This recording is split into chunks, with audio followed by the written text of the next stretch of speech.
Dr. Giminaro, who is also a PhD student at the University of Tennessee, and who holds 2 current patents that are pending. And he has done a lot of research in the area of nuclear security. And also is collaborating with the Bridge National Laboratory on the nuclear melt blast. Andrew is here to give us information, a lot of information on nuclear melt blast. Well, thank you very much. As was said, I'm going to talk a little bit today about nuclear melt blast surrogates that we have been developing for forensic analysis techniques. Little overview of the presentation. I'm going to start with the motivation. Why is this important? What really is pushing us? What's the drive to develop these surrogates? Developing synthesis of these surrogates, the analysis, then some conclusions, and kind of where we're going in the future with a lot of this. So, currently there's a lack of available nuclear melt blasts. Traditionally, there are lots of samples out there. They're classified. We have shots from the Pacific, we have the Johnny Boy, the Danny Boy test, all these different things. But the only one that we can really look at in an academic setting or a declassified setting is Trinitite, which of course came from the Trinity test in 45. It's 70 years old. That's great. I mean, cool, we can look at it, but what is it really going to tell us when it comes to analyzing nuclear melt blasts when we're looking at something that's 70 years old and we're trying to develop techniques for if something were to happen tomorrow, what do I need to do? How do I go about analyzing this? And how do I get to an end-stage source attribution? Again, those analytical techniques earlier. How do we analyze this fresh melt blast? We need to look at these nuclides, some of the actinides that will be coming out of that, some of the lanthanides, these fission products, activation products. This goes hand in hand with a little bit of what Jared was saying earlier when we were looking at these gas-phase separations of these lanthanide compounds. And kind of, again, that's one of the applications for what they're working on, certainly not the only one. Supportive radiochemistry and nuclear forensic education. Dr. Hall had a wonderful talk yesterday about the need for enhancing radiochemistry education in the United States, how that's kind of on the decline. We're losing radiochemists. We're losing capabilities that we do have, especially with the closing of the radiochemistry summer schools this year.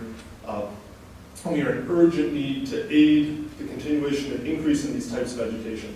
And so some of this work will allow us with the production of these different types of melt classes to aid in that education.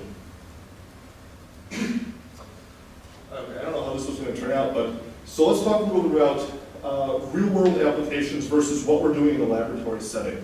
So the real world, theoretically, hopefully not, you would have some sort of event. We have environmental knowns of what the environment was kind of like at the time. We could have weather data, we could kind of know maybe what the soil is like, these sorts of things. After the event, we would also have the post-material analysis and a regional production comparison. Ultimately, all of that would lead to attribution. Where did this device come from? Who, and potentially who was the actor that detonated it? We kind of do the same thing, and we kind of focus on some of these environmental knowns and transfer that to the laboratory setting by first saying, what's our scenario? What exactly do we want to look at? What type of a detonation? What type of an area? Where are we going? Specifically in this talk today, I'm going to focus on using Trinitite as the benchmark.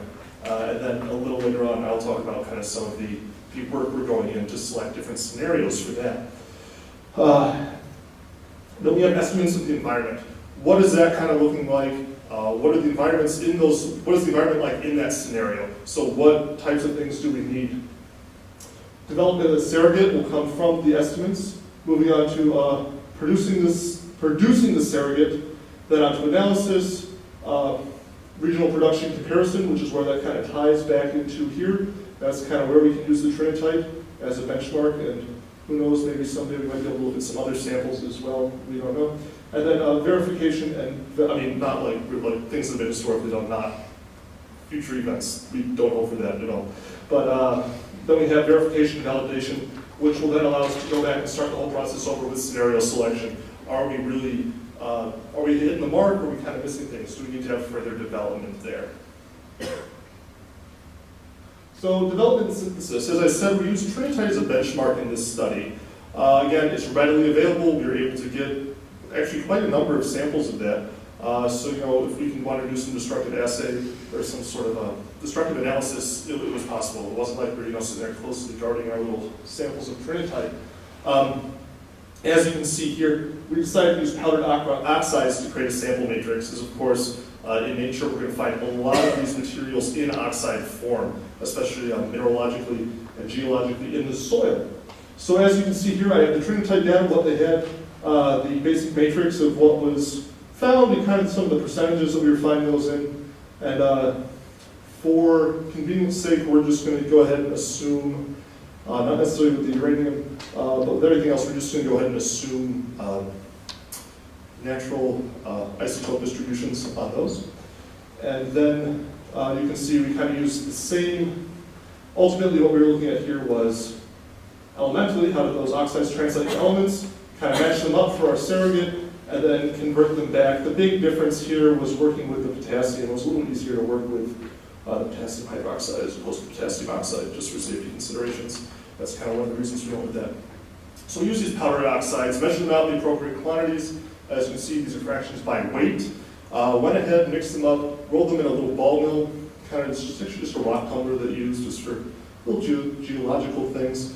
And then we have a high temperature furnace. We can run up to 1700 degrees centigrade continuously. Usually for this application, we were only really running about 1450, 1500 degrees Celsius. Went ahead, melted those in a graphite crucible, so there was some inclusion of extra carbon in there. After the appropriate time for melting, went ahead, pulled them out, did a hot drop right into sand, and allowed that to vitrify. Kind of, in a way, simulating when you have the fireball effect after a nuclear weapon. You get a lot of material pulled in, we get a lot of plasma that's created, we get a lot of molten material, and of course it falls out and vitrifies very quickly as it comes back to the ground. So that's really what we were trying to cover there. That moves on to, once we've developed these samples, once we've created these samples, we move then into sample analysis. Please go to that, okay. I have that. First thing we did, PXRD, so powdered X-ray diffraction. This is a technique where we will use, we would actually grind up these samples, we powder them up, and we would go ahead and put them on a little stage, and use X-ray, an X-ray source, and kind of shoot X-rays at it, and have a detector here, and have them moving simultaneously. And so the angle of incidence between the source and the detector would then give us a gross number of counts, as you can see here, kind of in this histogram we have going on. And that would allow us to see different crystal matrices and different resonances of those matrices as we're looking at that. So that would allow us to ultimately say, is this sample amorphous or is it crystalline? So what is it structurally like without going into too far into microscopy? On this specific sample, we have not removed background. That's why you have this hump here. And I wanted to leave that in specifically to show that this is what you look like when you're shooting samples, or you're shooting the X-rays from the source right into the detector. And this drop-off is very characteristic of having an amorphous sample. So it shows that our sample was very amorphous, wasn't very crystalline. The only thing where we're showing up is where we have quartz, or silicon dioxide, which as that was about 70% of what our matrix was, we were pretty much expecting. As you can see, we have trinitite peaking in the same areas that we have our synthetic sample in. So as far as crystallinity, in that area of morphology, we can say that our synthetic trinitite is very similar to the actual trinitite itself. The only big difference we can see on the macroscopic level is, I think we once had someone describe to us as, the trinitite is more like a sponge and you kind of got more of a Swiss cheese thing going on. So that's really what we're looking at there on the macroscopic level. Next, we did some SEM and EDS analysis. So as we can see here on the left, here's our trinitite and our synthetic on the right. Up top here, we're looking at 200 microns, 10 microns down here. This is 100 microns and 10 microns. As you can see, there's a little more texture here on the trinitite itself, but really what I want to emphasize is you can see there are distinct boundaries, which we're also creating here. And also we have these inclusions, these little pockets coming in as well. And again, we can see similar structural boundaries, although they're not quite as pronounced in the synthetic. The EDS results came back and they show that we do have a very, very homogeneous elemental composition throughout the samples, regardless of whether you're kind of in here or over here in one of these lighter areas. That's just more of a structural type of a thing. However, excuse me, So the EDS showed what we did want to show, but the big thing that we were really glad to not see here is it is also very amorphous. This is confirming what we showed in the PXRD. We're not seeing a lot of crystalline structure here. We're not seeing any repeating lattices. We are showing an amorphous sample, so good for that.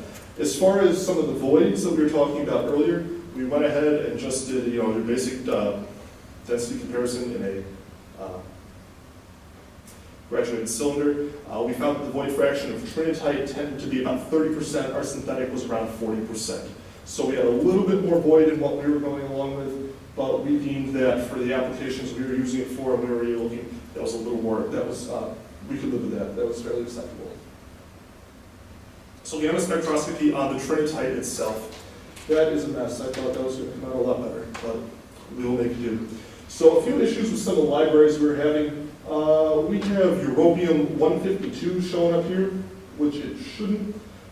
Digging through some of the numbers and this and that, it looks like that's probably europium-155. 155 has a peak at 154 keV as opposed to the 151.9 of 152. So we're going to go ahead and call that. But again, europium-155 would be expected as that is a fission product. So we're seeing that as one of the medium-lived fission products from uranium-235. Again, things that we want to see, cesium-137, that's a good sign. That's something that you should be seeing in fission. Also, a lot of actinium, and it is showing up. I can't even see this on here. I apologize for that. Wherever it's showing up, somewhere in here. Cool. So we have some actinium showing up on that as well. So then, here's the gamma spectroscopy of our synthetic. What we did was we took a 0.5 gram sample after it had been, it's a little glass bead, and it did have some depleted uranium in there. Went ahead, sent it on over to Haifer, had some help from David Glasgow over there. Went ahead, put it in one of the flight tubes, had it right in the center of the core, getting there at 4.56 times 10 to the 14th is the flux that we were getting on that. Left it in for about 60 seconds. Doing the calculations, that would equate the number of fissions that you would want to see in that sample from a roughly 1 kiloton device. So what are we seeing out of here? This is 8 hours after the count. We are seeing out here sodium-24, which is good because we're showing activation of that sodium in the sample. We are also seeing throughout things, we're seeing a lot of lanthanum showing up. One thing I thought that was really good is lanthanum. One thing I thought was great is we're showing iodine-130. We're also showing some 131 in there, as well as some xenon, which I thought was really interesting because it's 8 hours after irradiation. So it's, what I believe is happening here is I think we are capturing fission gases within some of those pockets in the voids that we have within our sample, so that even though there's capillary, there are capillary structures between them, that some of them are sealed off from the surface. So that could be some, we could probably do some really cool stuff with that later on. I'll talk to you about that later, Howard. This is probably the first time you've heard that. But also some thorium-227 characteristic of 235 delay. Again, the lanthanum, there's some zirconium thrown around in there. So long story short, 8 hours post-irradiation, we're seeing the things that we're expecting to see fission and activation product-wise. I don't have anything later than this. Last night, I had another sample run for about 16 hours. That would probably be now about 6 months post-irradiation. And so that's, I'm sorry, about 4 months post-irradiation. So we're waiting on those results there to see how these fission and activation product inventories have changed. And now it's showing up that some of these short lives have died off. Where are we with the medium fission products? But this is really promising up front. So, dissolutions. So this is all fun, kind of doing this non-destructive assay. Let's get into the fun things. So this method that we've used here, probably approximately 4 to 6 hours. Originally, this would take us, we got this method from Ian Hutchin in one of his papers. It took normally about 24 to 48 hours. And we did something really cool. We took a PAR microwave dissolution bomb, which can actually let us run the pressure up to about 1200 psi and 250 degrees centigrade. So we have gone from this step taking 24 to 48 hours to about 30 minutes. So that was really fun to do that. Long story short, kind of treat the sample with a nitric hypofluoric combination. You end up with fluoride and nitric salts. Take those, combine them with some perchloric and nitric acid, get the perchloric salts, and then take those and reduce them down to the chloride salts, mix them with a little nitric, And those chloride salts will readily dissolve in water. A little bit of nitrate to make sure you're not adhering anything to the sides of the flasks. And from the time that I have a sample to 4 to 6 hours later, I can have ICP results on those, which is huge in case there were an event. No longer do we have to wait days. Theoretically, we could go from time of the event to time of the sample getting into the lab in less than half a day. We could potentially start having those results and isotopics coming off, which is huge for attribution. Speaking of ICP MS, did a little analysis on that. As you can see, primarily what we have showing up is silicon and aluminum, along with a substantial portion of iron, and a little bit of uranium out here. Everything else is kind of falling within the noise on these samples and these graphs right here. As you can see, these are fairly low percentages total. And again, that's because of a lot of the matrix effects that we're getting as we're running these through. So again, oxygen like that, oxygen doesn't tend to show up on our system that well. We get quite a bit of interference, same thing with carbon. It's a little too low for us, kind of right on the threshold. But this is, in the quantities that these are showing up, we're pretty pleased with that. That's showing, things are showing up in the ratios that we would further expect. In conclusion, with these results, it is possible for us to produce melt blasts that are similar to trinitite in elemental composition, morphology, radiological signature, and chemical behavior. So, this melt glass can be used as viable surrogate for radiochemistry and nuclear forensic applications. Furthermore, we hold the provisional patent on this material, so therefore, the UT Radiochemistry Center of Excellence is not a provider, is the sole provider academically for nuclear melt glasses as we have developed this. And into the future, we've already started development and refinement of urban surrogates, looking for different samples, taking different scenarios in an urban setting. We've already looked at Houston and New York City. What would an explosive nuclear event in one of those cities look like, and what kind of melt blast would that produce as well? We also want to go back to some of this work, look at irradiation of multiple samples at different yields, change that uranium percentage. It's very easy for us to scale our yield on our weapon. All we really have to do is either spend a little more time in the HIFER or go ahead and just change our concentrations of uranium in that matrix, get a few more fission products coming in, and there you go. Also moving to production scale, we have just ordered a new furnace, and we should be ready to start producing quantities of melt glass, hopefully in kilogram quantities as soon, not in one shot, of course. This would be over several iterations, but having one of our undergrads kind of solely devoted to synthesizing ceramic trinitite in kilogram quantities as needed. And so that is all I have. Real fast, just yeah, there we go. Any questions on that?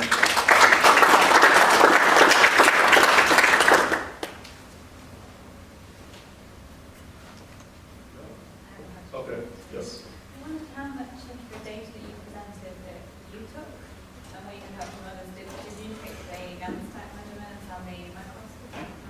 I did a lot of the PXRD. We actually have a whole team dedicated to this project. I just kind of manage a lot of this project. I'm in and out of the lab for a lot of things. There have been several different samples. We currently have 4 graduate students and 1 undergraduate working on this project, and a little bit of advising from one of our postdocs as well. So these specific samples, I cannot remember who took which ones, but everybody is. What your role was in that team? We've all kind of sat down and said, these are what we need to do. This is development. This is where the project is going. All of us do have training on all the equipment. We know how to do the dissolutions. We know how to take the measurements. We all have taken measurements and done the dissolutions. On these specific samples, I could not tell you exactly who took. I would have to go back and look. What software do you use for spectral analysis? Genie 2K. And you should point out the trinitite being 70 years old. That was a 4-day count. Yes. So it's not very radioactive anymore at all. You can still buy that out at Magordo, even though it's illegal. Yes. I see people that sneak in, grab the studs, and sell it on the side of the road, and we just laugh when we drive past. Thank you. Thank you.